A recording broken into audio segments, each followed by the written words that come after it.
Now that I am moving into my 12th year as a coach, I have seen and known a lot of coaches. I know coaches who are trained and certified in the same tools I was. I know coaches who have been trained by me, and I know many coaches who have been trained and certified in other modalities, other specialties, other formats. But what I've seen consistently with all of them is that most coaches stay small and broke. They are stuck. They're unable to progress in terms of the amount of impact they make and the amount of revenue they make, and they can't figure out why. While a handful of other coaches achieve extraordinary levels of success, they are changing people's lives on an exponential level. They are making a significant impact in their specialty area, and they are making good money along the way. What is the difference? Today, I'm going to talk to you about the real reasons, 5 reasons that most coaches stay small and broke. Let's go. Welcome to Better Than Happy, the podcast where we transform our lives by transforming ourselves. My name is Jody Moore. In the decade plus I've been working with clients as a master certified coach, I've helped tens of thousands of people to become empowered. And from empowered, the things that seemed hard become trivial. And the things that seemed impossible become available. And suddenly a whole new world of desire and possibility open up to you. And what do you do with that? Well, that's the question. What will you do? Let's find out. Sometimes listening to a podcast is enough, but sometimes you'll feel inspired to go deeper. If you hear things that speak to you in today's episode, consider it your invitation to a complimentary coaching workshop. On this live interactive Zoom call with me, you'll get a taste of the power of this work when applied in real life. You can participate or be a silent observer, but you have to take a step if you want to truly see change in your life. 2 steps, actually. Head to jodymoore.com/free coaching and register. Then you just have to show up. Your best life is waiting for you. Will you show up for it? jodymoore.com/free coaching. I'll see you there. Hey there, everybody. Thanks for joining me on the podcast today. I am so fired up right now and excited to talk to all my coach friends and all of you listening. If you're not a coach, obviously you're going to be able to apply this in so many different ways in your lives, but I want to direct my message specifically to coaches today because you are on my mind a lot.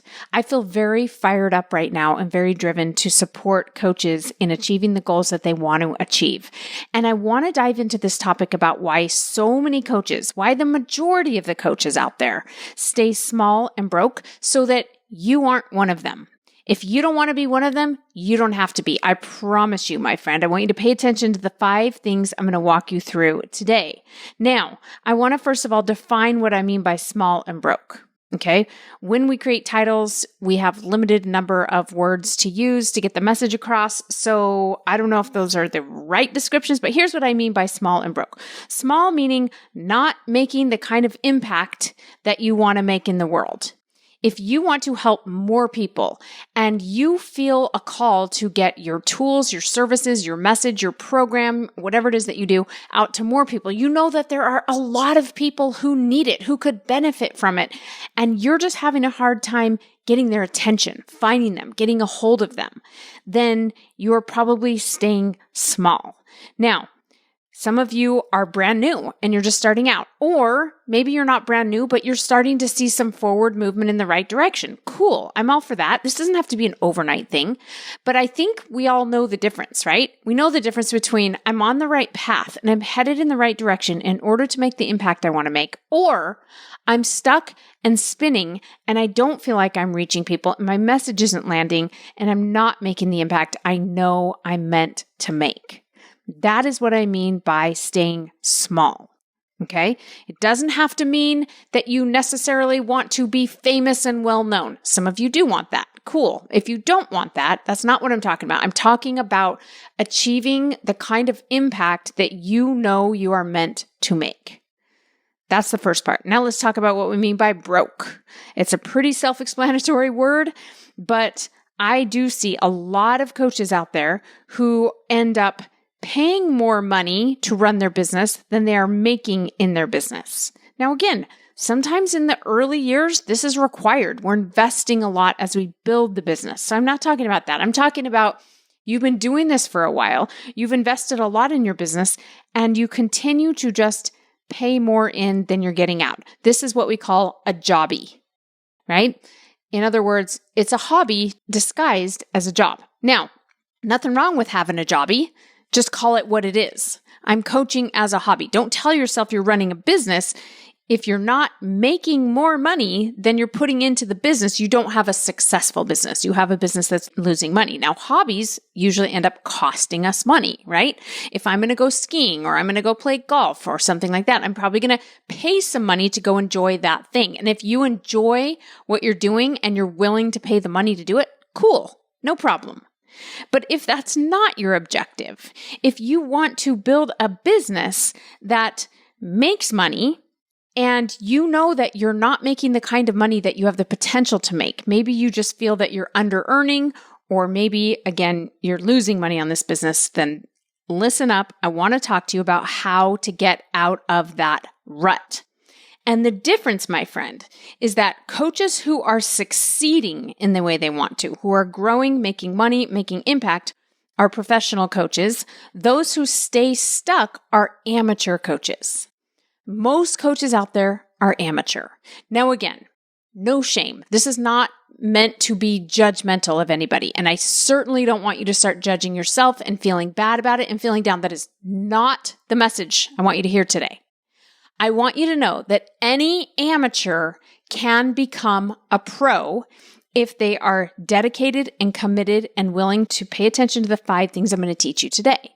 You absolutely can become a pro. Second of all, everybody starts out as an amateur. It's very unusual that somebody just has the natural skill and talent and charisma and shows up at the right place at the right time and has the right luck that they are overnight a pro. Most everybody, I want to say everybody, but let's just say most everybody starts out as an amateur before they become a pro. So the coaches who you see who are succeeding, who I'm calling a pro coach, they all started in the same place where you are today. Okay? So I want to teach you how to turn pro. Now, I do want to say that on February 16th, 2026, which is right around the corner, I'm going to be doing a 2-week program called Pro Coach Camp. It is designed to turn anybody who's an amateur coach who wants to turn pro into a pro coach. And it's going to be completely free. But you will need to register for it, and I will have more details coming soon. What I want you to do today is just go get on the priority list so that you can grab a spot. You don't miss out on it. You just go to procoachcamp.com and you can get on the priority list. I'll talk more about that later. Let's get into the 5 reasons most coaches stay small and broke. Number 1, most coaches are overly focused on tactics and strategy and not focused enough on their own. And I got 4 things here that you need to be focused on. Now, before I give you those 4 things, it's not wrong to learn tactics and strategy. You will need to learn tactics and strategy. You will need to try things out. You will need to learn from people who have succeeded before you about what to do. But most coaches are overly focused on that. They're asking questions about marketing and sales and strategy and social media algorithms and whether or not they should do a podcast or a YouTube channel.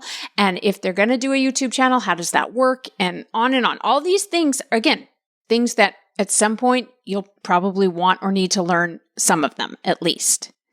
But you don't need to learn nearly as many of them as you may believe. It certainly doesn't need to be overwhelming, and it should not be your primary focus. If you are overly focused on that and not focused on your energy, your growth, your skill development, or your limiting belief release, then you're doing it wrong. You're likely to stay amateur, okay? Amateurs just stay in tactic land. Pros focus on those 4 things. So let's dive into them a little bit. Pros focus on their energy.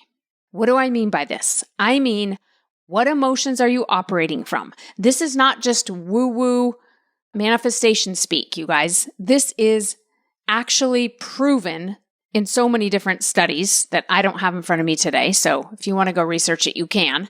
But I will tell you, because I know a lot of coaches, and the ones who are the most successful spend a lot of time getting their heads in the right place, making sure that they are operating from the kinds of emotions that will serve them best.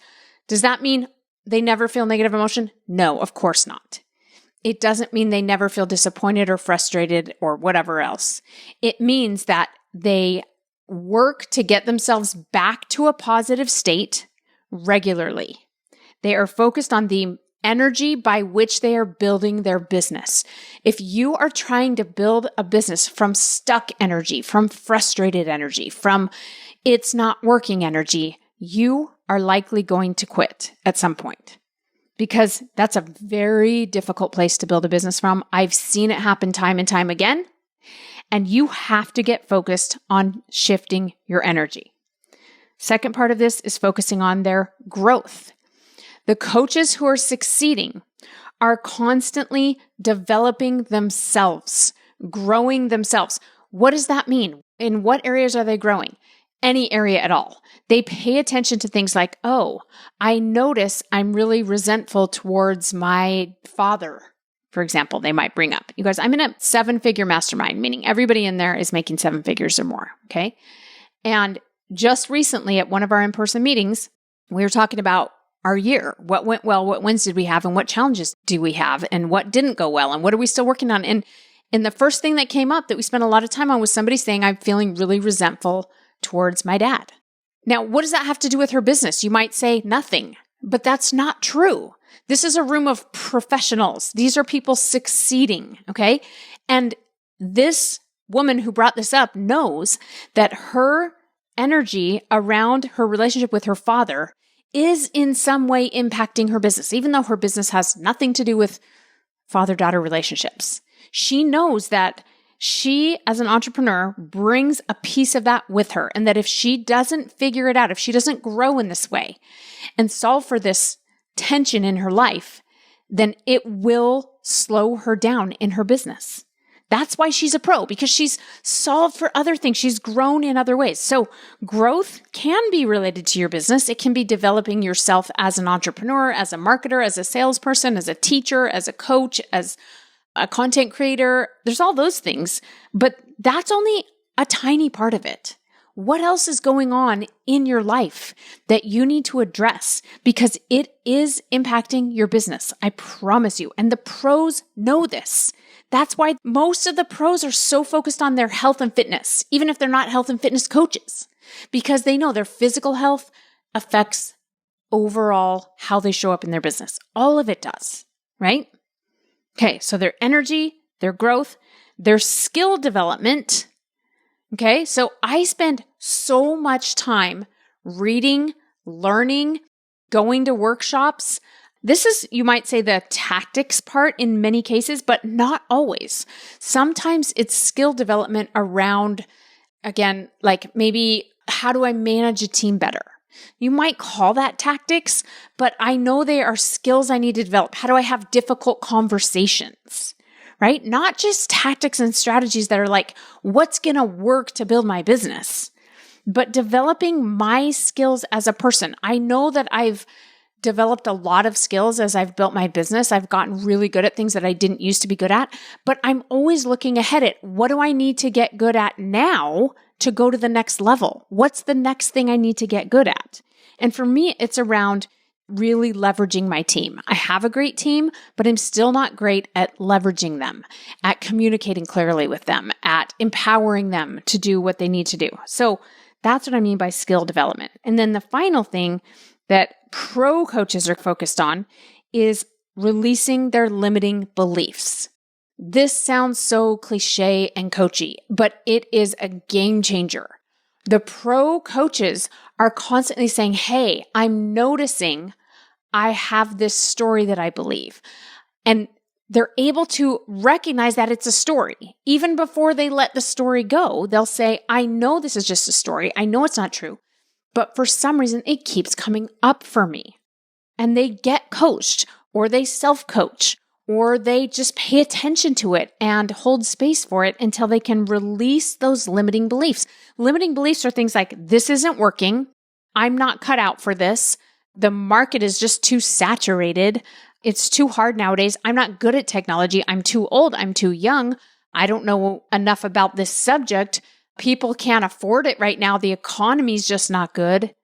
I could go on all day, but these kinds of limiting beliefs will hold you back. So pro coaches spend more time working on releasing those limiting beliefs, if they have them, than they do on what is the next strategy or tactic? What are some good hooks for my emails? More time on the personal development, more time on their mindset. Now listen, for some reason lately, I keep noticing people say, oh, I hate the word mindset. Like, I just don't want to use that word. And I'm like, okay, why do you hate it? Because I love that word. You know why? I love to work on my mindset, and I have a pretty healthy mindset. And when it goes in the wrong direction, I work to bring it back. And I find it to be very enjoyable. When I go for walks, I listen to things that get my head in the right space. I listen to lots of coaching. I listen to other people who are succeeding talk about how to succeed. I don't spend any time listening to people who aren't succeeding talk about how hard it is and why it's hard to succeed, because that does not help my mindset. I listen to people who are winning talk about how to win. Not because I'm listening for tactics and strategies usually. I get very few tactics and strategies actually from those people, but because I'm working on my mindset, because mindset is the multiplier. I can give you tactics and strategies all day long, and so can a lot of other people, and we will. I will. Many people will too, okay? But if your head isn't in the right place, if you're not operating from the right energy, if your mindset isn't right, it will feel like a very slow uphill battle. And again, most people don't stick it out. Most people give up at some point. But when you take tactics and strategies that are proven to work and you apply a useful mindset, you multiply your efforts. Let me say that again. You don't just add to your efforts. It's not just like, oh yeah, we need to try all these things and then P.S., let's get our head straight. It's get your head straight and then P.S., try this thing, because it will multiply the results that you will get with the tactics and strategies. All right, so that's number one. You want to be a pro? We got to get you focused on your energy, your growth, your skill development, and your limiting beliefs more and less focus on tactics. All right, number two, pro coaches understand that changing a circumstance will not change their reality. Amateur coaches keep changing their circumstances thinking that this is going to fix things. They are constantly looking for the next right thing. And by thing, I mean, maybe it's your niche. They'll say, you know what? I just need to try a different niche. Your niche is a circumstance. It's not creating your success in your business. Maybe it's not a niche. Maybe it's just their offer in some way. They'll say, maybe instead of offering a 6-month program, I should be offering a year-long program. Maybe instead of a high-end program, it should be a low-end. Maybe it should be a course. Maybe it should be a membership. Maybe I should change the price. Maybe I should change. Any of these things outside of you are circumstances, my friends. And listen, you're allowed to make changes in your business anytime you want to. I just don't want you to change that thing thinking it's going to change your current reality. What do I mean by that? Your current reality is comprised of many things. It's comprised of your outside results, meaning how many clients are you finding and impacting, and what results are your clients getting, and how much revenue is your business generating, etc. But it's also, this is an important part, it's not just that part. It's that along with your experience as you do it. As you do the work necessary to serve people, find people, help people, grow your business, what is your experience? If it's really frustrating and uphill and full of doubt and fear and overwhelming, changing your circumstance is likely not going to change that. It's just going to give it a different flavor. I've seen people walk away from their business because they were so unhappy with it. And as soon as they walk away, they're unhappy about having walked away. And I want to say, yeah, that's because the unhappiness was never coming from your business. It was coming from you, and it's still coming from you, and that's okay. But simply changing a circumstance will not change your reality. Pro coaches know this. They understand this. Amateur coaches don't quite understand it on the level that you've got to understand it to turn pro. I will help you do this in Pro Coach Camp if you want. But let's go on to number 3. Number 3, amateur coaches are not willing to live in uncertainty. Now listen, this is on my mind a lot lately. It's not just true of coaches. It's true of people in our world in general. This is a problem that we have such advanced technology that we don't have to live in much uncertainty at all anymore. Remember when we were kids, if you're part of my generation, when we were kids, we had to wait for the weather report to come on the radio or the TV before we knew what the weather was going to be. Now, even that is not that much uncertainty because they would give us the 7-day forecast. So we had a pretty good guess. It wasn't always accurate, but we had a pretty good guess what the weather was going to be. But you had to wait for it to come on the TV or the radio, and that may not happen before you left for school. So you had to live with some level of uncertainty. You would have to bring a jacket just in case it got cold, or maybe if it was cloudy, bring an umbrella just in case it might rain. We don't have to do that anymore. They will say it on the radio and the TV, but we don't have to wait for that. We simply open up the nearest screen and device and go to our favorite app, and it tells us instantly what the weather forecast is for the day. When I was living in Southern California before, I live in Southern California now, but I lived here before and then I moved away, and I was working in corporate, and I was driving all around Orange County, LA County, Inland Empire, etc. And I didn't know what the traffic was going to be.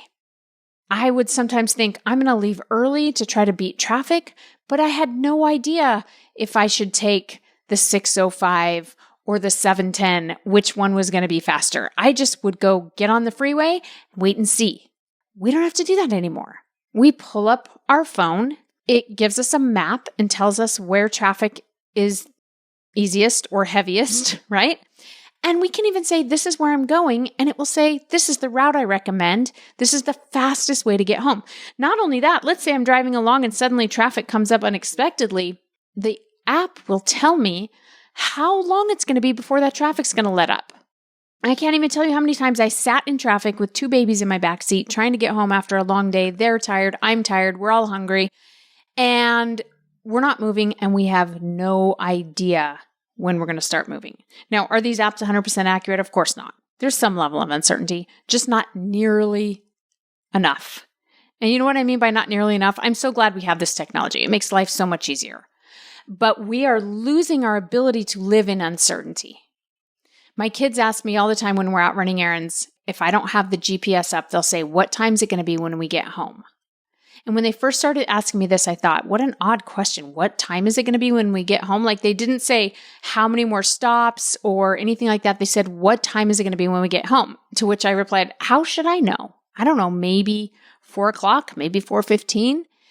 And I realized they're used to seeing the GPS on the screen in my car that maps out where we're going and says, your arrival time is 4:02.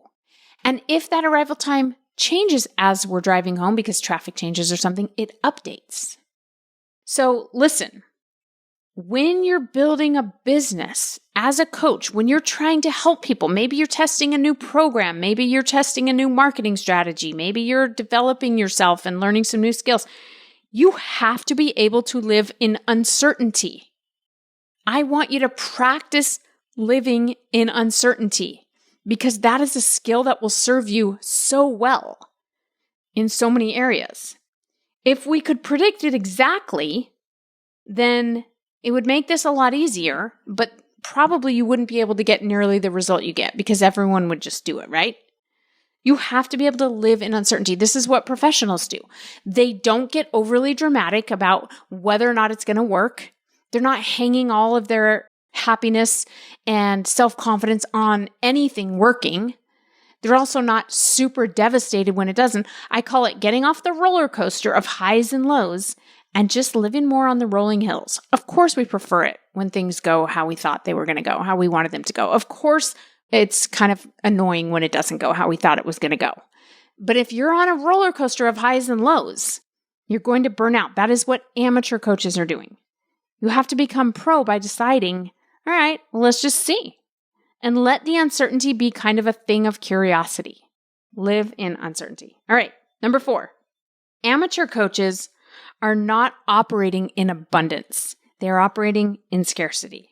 Professional coaches operate in abundance. Now, how do we know the difference? Okay, let's talk about abundance first of all. Abundance looks like generosity. Okay, so if you have a situation where, maybe hopefully you have some policies in your program about whether or not you give refunds and things like that. And I want you to have those things and be a pro. Pros do have those things, right? But there are gray areas that come up sometimes. There's a situation when a client is asking for a refund and maybe you don't have to give it to them because of your policy, but kind of feels like the right thing to give it to them. What do? Do you err on the side of generosity or not? Because the pros err on the side of generosity. They're not worried about losing out on something. They're not even worried about people stealing their stuff. I get this question quite a bit. People ask me, what do you do if somebody copies your stuff? And I'm like, I just say, yeah, go help more people. Listen, I'm not worried about it. No one's going to out Jody Moore me. I hope that they make it their own because they'll have more success. They'll be more effective at helping people if they make it their own. But I'm not operating in scarcity. I'm staying in generosity, right? Abundance also looks like being patient. Okay, so pros are patient with figuring things out. They're not in a rush. They're not like, I have to achieve this result by tomorrow or next month or even this year. They're thinking a longer term. They're playing a longer term game. They're saying, let's give this a go and then we'll iterate and give it a go again. And eventually we'll figure this out, but it's going to take some time. It's going to take time for me to test things, but it's also going to take time for me to grow and develop myself or my team or my business in the way necessary before I'm going to get to certain results. And that's okay. What's the rush about? Be patient. People who are in a rush are in scarcity. They might have scarcity around money, but it might be around something like confidence. If I'm not going to let myself believe that I'm doing the right thing until I hit a certain result, that is scarcity. Okay? You have to choose to believe as you go, which brings me to the next point of abundance. Another thing that abundance looks like is focusing more on the process. What I mean by process is like, how do I make this more fun for me? What parts of this am I good at and am I enjoying that I can maximize? And how do I make the other parts that are harder for me or less fun, how do I make them easier and more enjoyable? Now, again, this doesn't mean I don't need to learn and grow and develop myself, but you shouldn't be suffering your way to some result that you think then is going to give you joy and happiness and relief. It doesn't work that way. That's the way amateurs are trying to build a business. A pro recognizes the process of building my business should be fun, or else why am I doing it? What's the point of any of this? One last thing I want to say about this that I see happen with amateur coaches that is a sign of scarcity is they are trying to cut corners or beat the system or cheat things a little bit. I very rarely, I'm sure this would happen from time to time, but I rarely have people come to me saying that they want to do something totally dishonest or illegal or anything like that. But what it tends to sound like is things like, hey, I know there's a fee for this thing, but I don't really want to pay that fee. Do you know how to not pay the fee? Like, is there a way to skip the fee? Or social media has this policy, but that doesn't work for what I'm trying to do. Is there a way to trick it so that I can get around that policy? See how these are little tiny like corner cuttings, cheating the systems in order to try to get ahead. That is coming from scarcity. I always say, no, we don't do that. We play by the rules. We play on the up and up. You don't want to worry that you're going to get in trouble or get shut down or be penalized in some way. And it's not necessary. If you really understand that the success you want to achieve is available to you, then there's no reason to cut corners or cheat the system. Okay, finally, 5th reason most coaches stay amateur, stay stuck, is that they are listening to their brains more than they are talking to their brains. Listen, my friend, even the pros, even the most professional pros who are succeeding on a massive level still have human brains. They still have brains that say, who do you think you are? That's not going to work. That sounds hard. I don't really want to do it. Whatever other limiting beliefs or self-doubt or whatever you have that comes up for you at your level, I promise it will come up in a different way at a different level. It will come up sometimes in a bigger way once you get to a higher level. But pros talk back to their brains in a kind, gentle way. They don't say, what's the matter with me? Why am I thinking this? I thought I was past this. I thought I was over this by now. I thought I already solved for that before. They simply go, oh, what's this about? Huh, okay. And I don't know what it sounds like in everybody else's head, but I'll tell you in my head what it sounds like as I go, oh, what are you worried about, Jody? What's going on? Say more. And I hear out my brain. I don't just get mad at it, tell it it's bad or naughty or whatever. I go, oh, what are you worried about? Tell me. What are you thinking? And then I answer it back in a loving, compassionate way. I say something like, I didn't know you still had that story living within you, but it's okay. You do realize, though, that it doesn't make sense, right? You do realize that that's not actually true. And then I give it all the counter arguments I need to give it. For example, I just coached a woman the other day who was really thrown off by a couple of 4-star reviews she got instead of 5-star reviews. And she knew logically that it's not that big of a deal to get a couple 4-star reviews, but it was affecting her, right? So her brain was telling her things like, maybe you're not cut out for this. Maybe you're just not good at this. I thought you were good at this, but maybe you're not. It's really disappointing that everybody doesn't love you, right? Her brain was telling her these things. And the way I would talk back to that part of my brain and the way that she is talking back now to this part of her brain, because she's a pro coach, is she's saying, oh, I see what you're doing there. Okay, to say more. I didn't know that this was that important to you, but it's okay. Like, be curious about it, but also then she has a lot of other counter arguments, right? Like, hey, you know what? Some people actually just don't ever give 5-star reviews. Maybe 4 stars to them is the best possible review. I know people like this, right? Who say, I never give a 5-star review. That's like saying there's no room for improvement. There's always room for improvement. So it's possible that that meant nothing about you. Actually, that meant something about them. That was them giving you the highest possible review. But also, maybe they didn't care for your style, or maybe you were having an off day. Did you know you're not perfect at this and that's okay? You don't need to be perfect at this. You're absolutely meant to be doing this. Even if you're not always perfect, or even if you're not for everybody, you're not supposed to be for everybody. So do you see how we're talking back to the brain more than just listening to the brain and believing everything it tells us?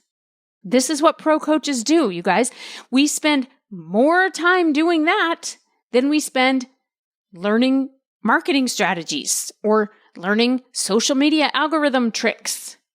I'm telling you, this is not only true of my experience, but I have a handful of colleagues who are achieving massive level success. People that I'm in a mastermind with now, people that I've masterminded with in the past, people that I went through coach training with. I know a lot of them. And this is how they think. This is how they operate. This is what pro coaches do. I want you to become a pro coach, and I would love to help you. So make sure you get on the priority list for Pro Coach Camp. It's happening February 16th. Just mark your calendar right now. It's going to be absolutely free. Other than that, I'll have a lot more details coming for everybody who's on the priority list at procoachcamp.com. Again, just go to procoachcamp.com. Thanks for joining me today, everyone. I'll see you next time. Bye-bye. Oh, wow. Look at that. You made it to the end. Your time and attention is valuable, and I don't take it lightly that you made it this far. In fact, it tells me you might be like me, insatiably curious about people and life and potential and connection. Maybe you have big dreams but a small budget and no time. You're tired but bored. You're content but dissatisfied. Sound familiar? Come to a free coaching call and see for yourself what's possible. jodymoore.com/free coaching to register. That's jodymoore.com/free coaching.